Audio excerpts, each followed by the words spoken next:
Hi everyone, my name is Umu and I'm ReacttotheK's channel creator. Hi, my name is Daniel. I'm on the Classical Musician React series. I guess this is like the summer quarantine edition. Super stoked to be indoors. Welcome to Daniel's and my reaction to Crushes Let Me feat Devin, Morrison, and Ohio. The state? Or maybe it's like, oh, hi. Oh, kind of like how Hyaku's song is Ohio, Ohio, Ohio, Ohio. Like that type of Ohio. Crush to me is just having a good time. Like his music is just sounds like the backtrack or the background music for when you're having the best time of your life. When you're eating something really delicious and good. And life seems to be going fantastically. Ever since Crush released his song None, I've just fallen head over heels in love with his music. Most of the time, his textures are just so freaking creative, so entrancing almost. So like, I did take a sneak peek of both of these songs, and the harmony seems nice in this song. And the harmonic movement seems nice in this song. And Ohio's instrumental texture, I literally listened to 2 seconds, so I was like, I gotta react to this! Because it sounds amazing. So I'm really excited to see what he has in store for us. Let's jump in. A 3, a 2, a 3, 2, 1, Oh. Okay. I mean, immediately there's like this really heavy, lush bass. The augmented feel. I can hear the tears to the phone. I keep you company, you gotta be alone. Oh, I like that we keep in the triangle-esque percussion, kind of pan to the left.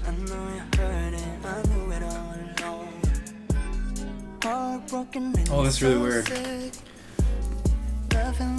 The harmony shifts already are very like non-traditional to me.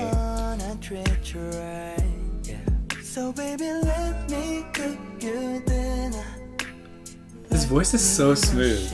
Ooh, MJ vibes, yo. Michael Jackson ballad. It's that synth. That's an octave above the vocal line. Nice addition of vocal harmony.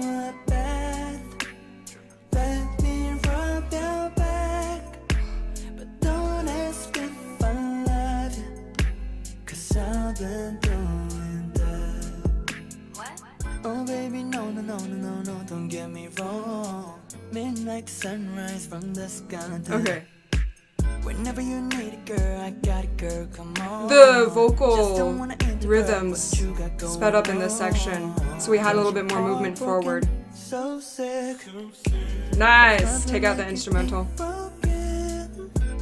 The harmonic shifts are very almost abrupt and very demarcated with the beats. I like seeing what he decides to sing in the music video. He switches between the main melody and like the background vocals switches and like the riffing. That's fun.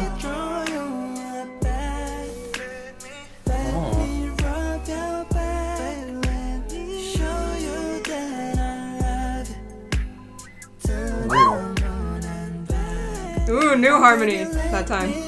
His range is really impressive. One more time repeating, but we add in a lot more vocal layering.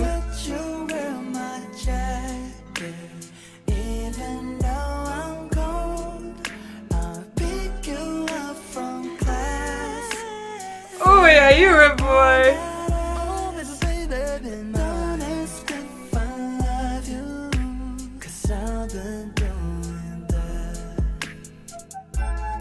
Ooh, instrumental outro.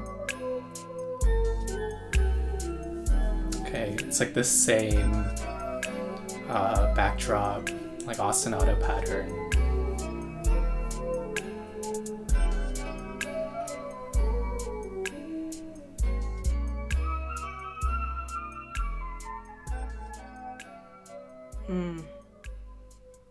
Oh yeah, this song is the perfect fade out song.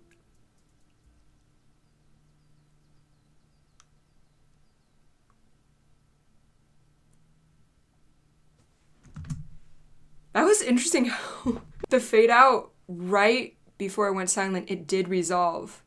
And they could have ended the fade out there. But they ended the fade out right after they started repeating the chord progression. I really enjoyed it. I think the last song that I listened to, I can't remember the name, but he was like throwing up like emojis at the end in the music video. It was really iconic and impressionable. His style now, it's like very distinctively Crush to me. It's a lot less higher pitched. It might just be the tone of this piece specifically. I was really impressed by the way that he organized all the lines of the piece in a way that sits in sort of the middle of the lower range of the ear. And it's just kind of like a very slow, like undulating groove. I think when I think of R&B, I don't really think of harmonies moving in a way that's like angular. I think of it flowing more. Here he does something very different, which is he matches it with the beat in a way that it's so in sync. It sounds like shifting blocks in my ear within this register, this low mid register, where the entire piece sits. I found something so interesting in like the later half of the ostinato. There would be a part where it's like the reprise of the A, but the harmonies would shift slightly in a way that was just very ethereal and kind of unreal. Yeah, just a very different angle of Crush that I wasn't really expecting. His voice is just very deep and luscious. Just like an incredible singer. That was nice. See, the thing about that song, we had a lot of consistent texture throughout. Every once in a while we add in like one or two new synths. Like for the chorus we add in that synth. And then there was that one moment where we took out the instrumental for him to say a few things, and then everything came back in. Did this song have a bridge? I almost feel like it didn't have a bridge. I must have missed it. Because like the texture is so consistent and the harmony doesn't shift, I wasn't 100% sure whenever we reached a certain section until like that sparkly MJ synth came in, and then I'm like, yes, we've reached the chorus now. But the thing about that is, even though we had so much repetition and not much variation in the instrumental harmony, it's just all the changes were so subtle. And I think a lot of the changes had to do with his riffing above and changing of vocal harmony, because sometimes he would just sing an octave below himself. Sometimes he would add a third harmony above to make the ending of a phrase more light. Sometimes he would just riff off and it would just add a lot more flitty beautifulness to that line that time around. So overall, I just really enjoy that like the harmonic changes tickled my ears, because basically the chord progression, it has some augmented harmony. I'll put a definition somewhere over here. And so that's, we don't hear too often in pop music. And then it goes back to a normal, like, harmony resolving chord progression where you're like, okay, we know where this is going. And then it goes back to that augmented harmony. And then it goes back to normal. Okay, moving on. Awesome. So this song is Crush's Ohio. I anticipate that this song, Ohio, is going to be very different from Let Me. A 3, a 2, a 3, 2, Ohio!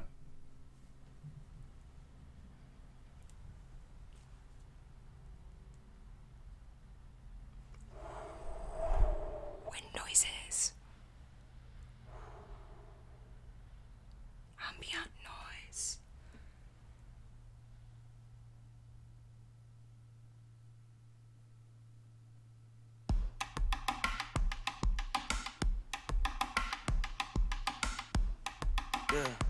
Oh my god, I love this percussion.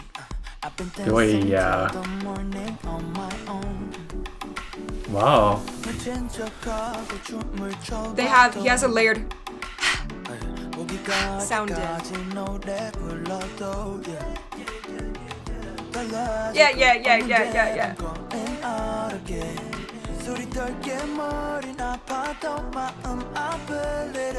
Moving higher in his vocal range.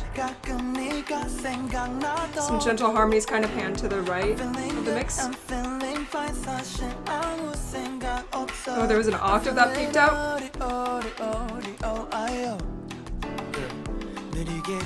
I love how there's just like so much rhythmic tension and interplay with each other, from like the beat and then the piano.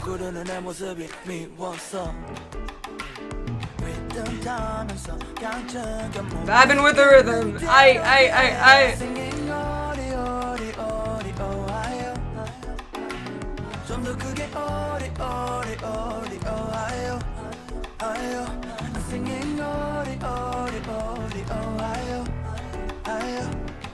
It kind of reminds me of gospel music, actually.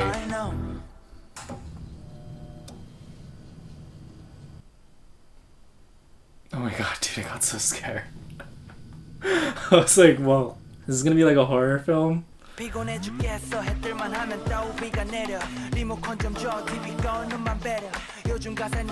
we definitely changed the chord progression, but did we change keys? That's the... And this is very different now. Minor? Very overtly minor. And then like a eventual return to A, sounds like.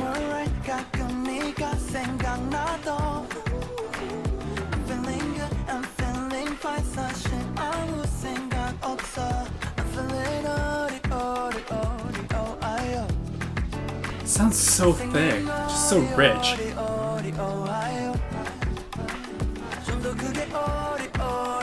And I love how the piano has like these very deep octaves, broken octaves. It's just like really crazy how it feels like it's just interplaying in a way that just feels so vibrant.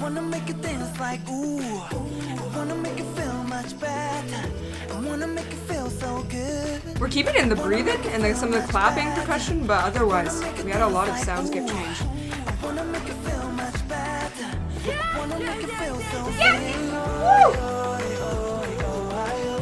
Damn. Oh, it's a hall. Yeah, I hear bass.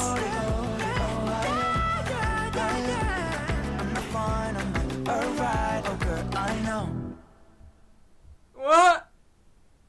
What? What? Wait, that's it? What? Oh, that's it. Oh my god. Wow, this is so crazy. This piece does such a fantastic job in really creating so much movement and energy, both in like a vertical sense and also in like a horizontal sense. Like it's like very 3D, and I think the energies kind of like project themselves in like various different trajectories, and it's just so rich in that the pulse is just so vibrant, it's living. Producer crush. Okay, there's so many. This song too, it did have a lot of repetition of the same layers, but man, those layers, those instrumentals are so fun to listen to. I could listen to this on repeat for hours because we have like so many chopped up different instrumentals. Let's go back. 2, 1. Bass drum. Seems like a lot of hitting on the side of a snare drum. But I like the way in the mixing engineer or producer of how, along with the bass drum hit, there's so much low end that it feels like more of a thud than anything else. So not only is it an aural hit, but it's also like a... it hits your soul. You feel it. And like, the rhythms are so syncopated. And 2, and 3, and 4, and 1, and 2, and it hits on the and, hits on the offbeat, on the weak beat. And then the piano part.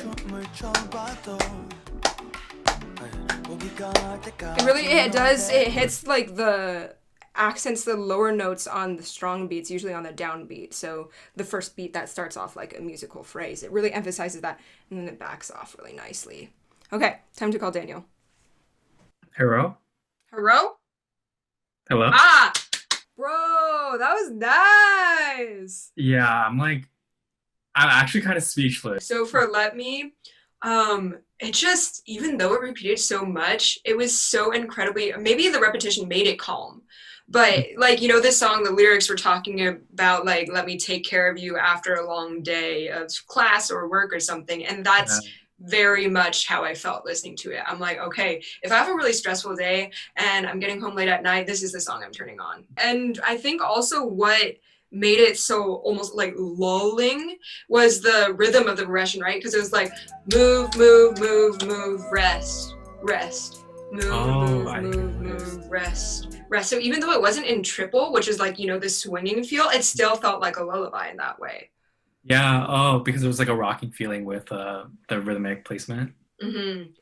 And then I'm curious, did you pick up on like the augmented harmony and stuff? Yeah, I thought that was really unusual because obviously with like R&B songs, like from my experience, and I've like also mentioned this, it really relies heavily on an ostinato bass pattern or like a harmony pattern, and you see this in Let Me, like he employs almost the same harmony, harmonic progression throughout the entire thing. I think there was very little variance, and whatever variance came from more of like the melodic placement or the changing of the melody or like adding new layers.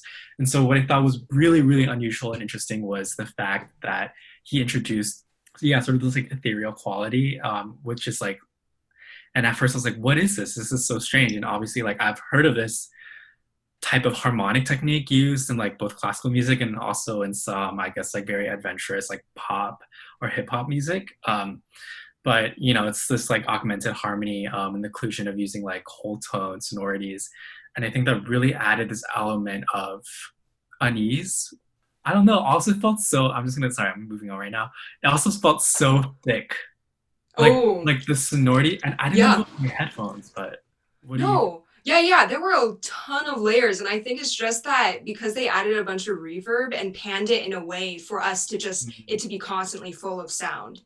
Which was, of course, really nice in the second verse when he started taking that sound out every once in a while to like emphasize certain lyrical moments. For me, what I noticed in particular was how everything sat registerially. And it sat more of like in the middle of the bottom of the register, and it was consistent that way. The ostinato harmonic pattern, but then also his voice, even though it does reach like the more treble and high. Yeah.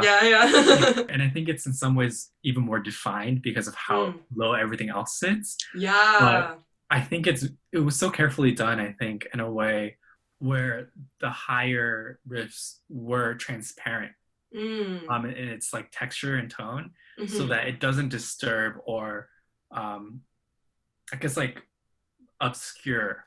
That totally makes sense. It was nice to hear Ohio back to back with Let Me because there was two like very separate extremes, because Let Me was harmonically interesting and chill, and then Ohio was so texturally interesting. Holy shit.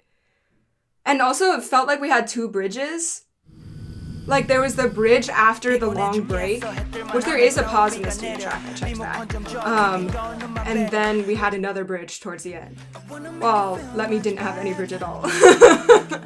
For the Ohio, I felt like there was, and in some ways it felt simple, even though it was so complex. And this is something that I've been grappling with, if I could just make a small tangent, is that, you know, with art or like other fields of study or just like living life, like you realize that sometimes the most simple ideas are the most complex, and vice versa. Like, the most complex ideas can be made simple, and it's like this paradox that I think that Crush's Ohio captures perfectly, where he uses in the beginning it's just his voice, and then you hear this percussion second line, and then at the very bottom is this piano, like ostinato, right? Again, but using I guess like it's like Latin dance beats. Right, yeah. Yeah, in the piano. Something like that. And it's just so crazy how like those like rhythmic intensities and tensions and releases like really lined up together in both like a very like micro sense, like with a beat, but then also like in this larger scale where I felt like I was thrown off guard and by like, what's the beat? Like, where's the beat? I feel it. Like, I feel it in my body. Like, I feel like I want to dance. This music makes me want to dance, but I don't, I can't. Thinking about it technically, you're like, what? Yeah, exactly. But it feels so natural. And I think it's just like, it's like brilliant, I think, how simple and yet complex all these elements come together. Yeah. And the visuals are something else too. Oh, that was, that also moved me a lot, just having like slightly modern choreo driven by emotion. Right. Like that was awesome. I really enjoyed it. Like it helped me like interpret the music in different ways. Right. It made me think about how musically this energy is being transferred, or not even musically, how this energy is being transferred, this like conflicting, and it's tense, but it's so vibrant and living energy that's being transferred in his dance too. And it's so interesting. I think, you know, I don't really understand the progression from like going from like outside to a warehouse to like a concert hall. Concert hall. Yeah, I don't, maybe perhaps he's commenting on like how this pulse of like music is like very tangible and like perhaps like every facet of living. And like, you know, from, you know, like this institutionalized practice of like classical music, you know, when we think of a hall, we think of classical music, ballet, you know, like this very like Western setting, to the most like, if I can go there, like perhaps blue collar and like spaces where like the people in both spaces don't really interact. Like they live in very separate worlds, and yet like this overarching sense of like pulse, rhythm, drive, and just like this very sense of like living, you know. I think that's why like when he dances, it seems natural. Even from like a glance, you're like, that looks so strange. Like he's like riding on the floor and he looks like we need an ambulance, you know, like, you know, like when you listen to it with the music, it makes so much sense. Yeah. Like it's just natural energy coming out and expressing it. And there's not like this heady intellectual, maybe perhaps the antithesis of how we're talking right now, but like it's not like an intellectually driven like, oh, like this is music. It's like, no, like, this is really music. Yeah. Wow, I love your thoughts on Ohio, man. Because like I feel like it's really rare for us to hear even in kr&b sometimes how much like accenting on certain beats, because like there's always like the da da da da da da, but like da da da da da da da da da, like actually hearing the dynamic change and sound change of the keys. I found that so interesting. You know, can you say more about that, because I didn't even realize there was like a greater like macro level of like organization. Right. So what were your impressions? Like, what do you think it was doing? Like, it's going off what you were saying earlier on how like the percussion that was so syncopated and didn't quite make sense lined up with the Latin dance rhythm in the piano. And what I noticed was just sometimes I just paid attention to the percussion, and sometimes I just paid attention to the piano. And whenever I paid attention to the piano, I noticed that on the strong beats, on the down beats, we had this huge accent on the lower notes, and then it just backed off immediately. And then we would have that emphasis rhythmically that just kept moving it forward energy-wise, I feel like. And it really almost put me in a trance almost to have like certain notes louder than others, basically. Right. It's so when everything is so compressed and in pop, and you know, it's rare to hear that jump out in the instrumental. Right. It really felt like, if I can make a comparison, this might be so cliche, but if it's like really like a 3D sculpture, like this feels very like tangible, and in a way that's so three-dimensional. It's not really like a painting. And I'm just reminded, this is a tangent, of like Western art history, the class that I took, and some of the techniques used by these painters were like to create depth and perception. And I feel like this piece is not like, it's not a flat painting that creates perception. I think it really like structures itself around perception itself, around space itself. Ew, I like that. Yeah. So it's not like flat and you're like, oh, these are accents, but it's like you feel like you're inside of it and expanding or shrinking in a way where it accounts for like literal physical space in connection to time and the movement of time. So I was really shook at the end when it just stopped almost abruptly, because I was expecting that this would keep going. Yeah, so I thought that was also kind of a genius, where he creates this momentum and then he stops and he leaves you rolling off sort of the cliff. So then you just, yeah, so but then like, you play flying off repeat. without it, you know? And I think in some ways it just leaves you feeling really good. It kind of like sends you off on your life. And you're just feeling really good. Yeah. You know, and you still have that beat inside of you. Yeah. Wow, let's end it there. Crush. Oh my god. Yo, the vocal writing was brilliant. Like Daniel was talking about, the worlds that we lived in when we pressed play for these songs were great. I'm so satisfied, and I'm going back and listening to those again many times. Yeah, same. All right. Thanks so much for watching, everyone. Hope you have a lovely day. Bye. Bye.